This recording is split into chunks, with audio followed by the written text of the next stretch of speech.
సంపూర్ణ సులువుగా ఉంటుంది. కొద్ది అందరూ కూడా శ్రద్ధగా వినండి, కార్యక్రమం చూడండి. రెండు ఐశ్వర్య మోక్ష చతుర్విధ ఫల పురుషార్థ ప్రదోషకాల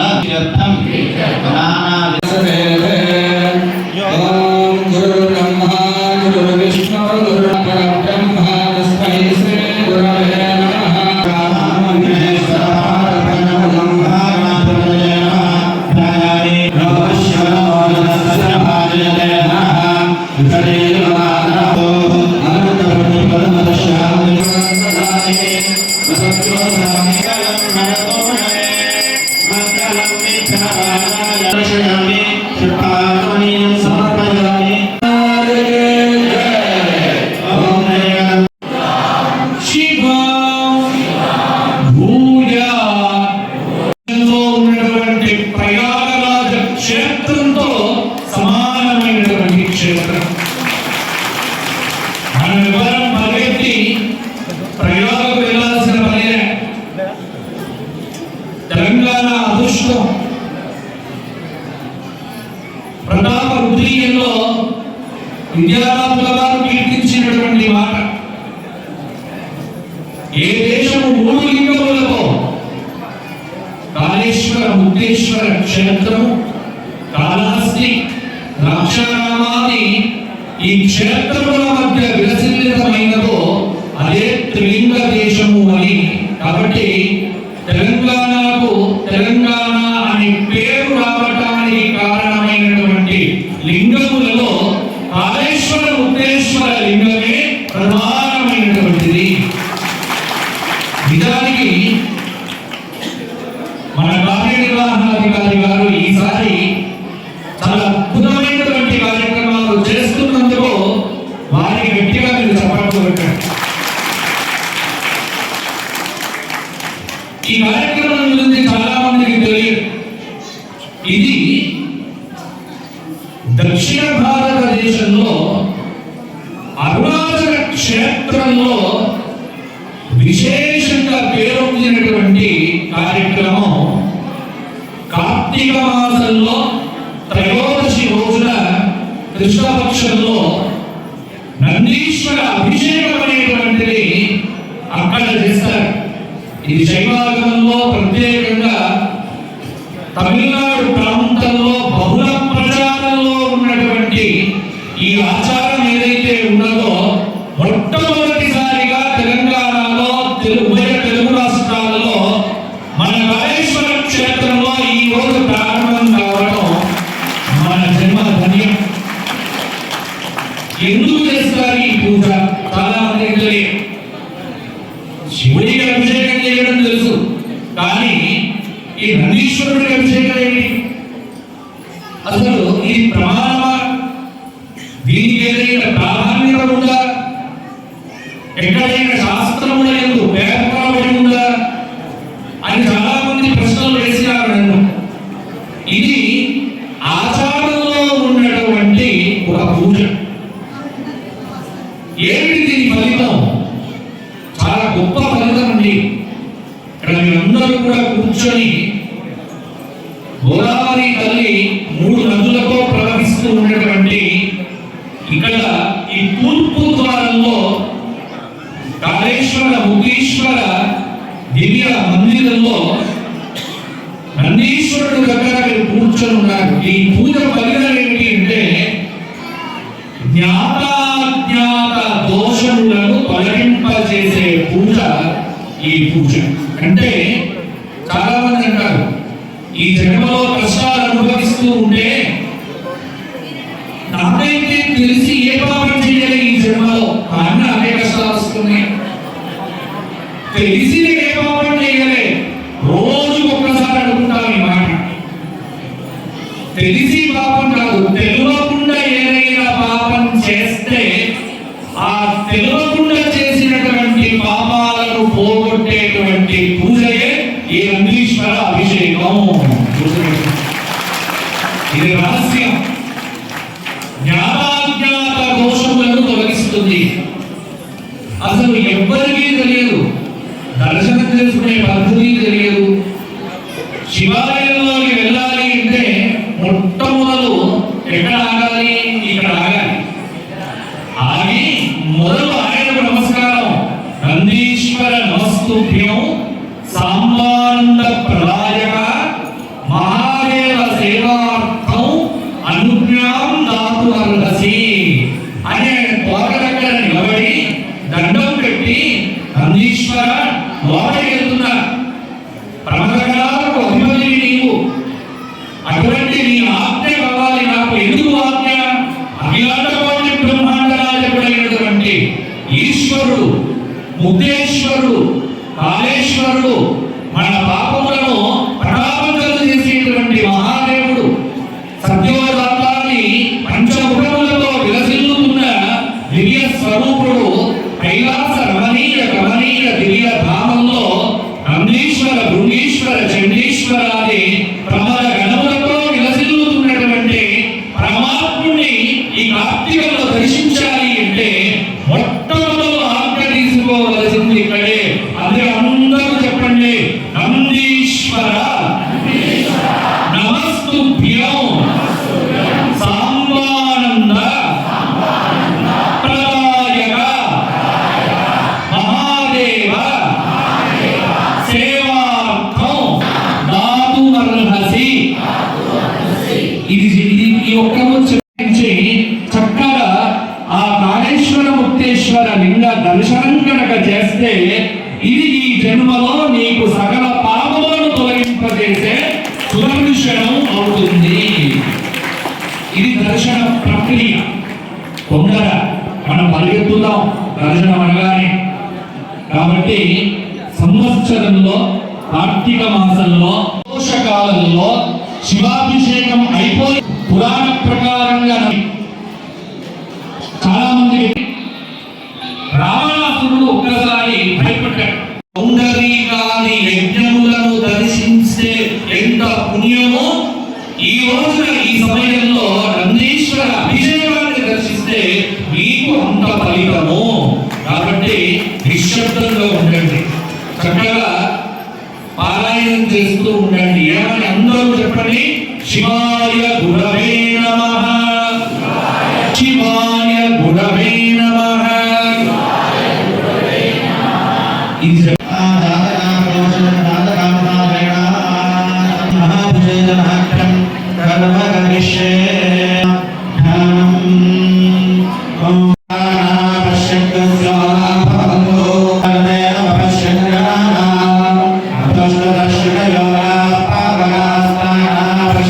Swada Bhagavad Gita, Yam Purivem Vajasam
సామ్యవాదాలు దిక్కుమాలిన వాదాలన్నీ మన హిందూ ధర్మం మీదనే అన్వయిస్తారు. తప్పు. ఎందుకు తెలుసా? ఇక్కడ పోసిన ప్రతి ద్రవ్యం మనది కాదు. ఆవు ఎవరి కోసం ఇస్తుంది? మన కోసమా, దూడ కోసమా? దూడ కోసమే ఇస్తుంది. మనం దొంగ మొదలు కొన్ని దూడకు తాగించి మూతి పెట్టి మనం తీసుకుంటాం. ప్రతి వస్తువు ప్రకృతి ఎవరికి ఏది కావాలో ఇస్తుంది. మధ్యలో ఏమిటి అంటే అందరికంటే పెద్ద దొంగడు అంటే మనిషి.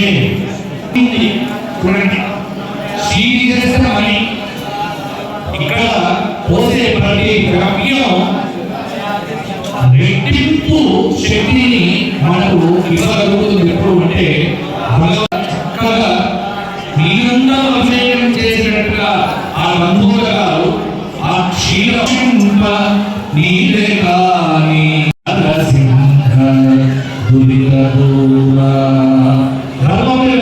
ఈశ్వరుడికి సమర్పణం చేస్తున్నాం. కాబట్టి మీ మనసులో ఇటువంటి తర్కం రాకుండా ఈ కమ్యూనిజాలు భక్తితో పరమాత్మను సేవించేటువంటి భాగ్యమును నమ్మకచమకాలతో ఇప్పుడు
ప్రధానమైనటువంటి మనుషుడు నందీశ్వరుడు.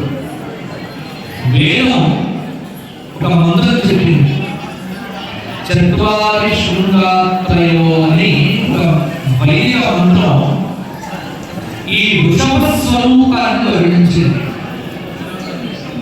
వేదంలో వృషభం ఇక్కడ గుర్తుపెట్టుకోండి, దీనిలో చాలా పరమాత్మ ఉంది. మీరు చూస్తున్నది బహిర్గతంగా ఇక్కడ ధర్మానికి అభిషేకం జరుగుతోంది. గుర్తుపెట్టుకోండి, నందీశ్వరుడు అంటే ధర్మస్వరూపం. వేదం చత్వారి శృంగాత్రయో అనేటువంటి మంత్రంలో ఈ స్వరూపమే వ్యక్తం చేసింది. భారతీయ సనాతన ధర్మంలో వృషభం ధర్మానికి చిహ్న. వృషభం రండి వేసింది అంటే అక్కడ ధర్మం ముందుకు వచ్చింది అని అర్థం. నందీశ్వర అభిషేకంలో నీకు తెలుసుకున్న విశేషం ఏమిటి అంటే ధర్మాన్ని నేను దాటిపోనూడదు అని నేను ఈ రోజు తెలుసుకున్నాను అని ఈశ్వరుడి ముందు చెప్పుకోండి, మన జన్మ ధన్యమైపోతుంది. కాబట్టి చాలా విశేషమైనటువంటి అలాగే నీకు కక్ష ఉంటే నీ కక్ష కొద్ది నీ టైం చూసుకొని నా టైం ఉంటుంది, ఆడికో టైం ఉంటుంది, నీకో టైం ఉంటుంది. మన అడుగు పెట్టినప్పుడే ప్రతి వారికి ఒక టైం వస్తుంది. ఆ టైంని చాలా ముఖ్యమైన కూడా అధీనంలో ఉంచుకునే వాడే లోపల ఉన్నాడు, ఆయనే కాళేశ్వరుడు. గుర్తుపెట్టుకోండి. ఈ క్షణం మనది మంచి చేయండి.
అందరూ నేను చెప్పేది చెప్పండి. జయ శృంగి శృతి భృంగి